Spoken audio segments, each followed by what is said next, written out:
কবিতার নাম পল্লী গায়ে। কবি মোহাম্মদ সাইফুল ইসলাম রনি। পল্লী গায়ে ভোরের আলো, শিশির ভেজা ঘাস, ডাকে পাখি গাছের ডালে, মাটির মিষ্টি শ্বাস।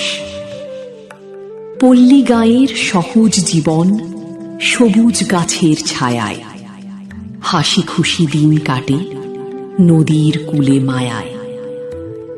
ধানের খেতে রোদ ঝিলমিল, কাস্তে হাতি গান, কৃষক চাষিদের মন যে ঘেরা আদর স্নেহ মায়ায়।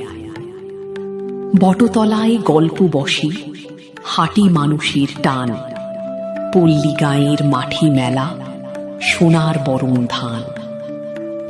সাঁঝ নামিলে গরু ফিরে, ধুলো উড়ে যায়, পল্লী গায়ের শান্তির ছোঁয়া মনটা ভরে যায়।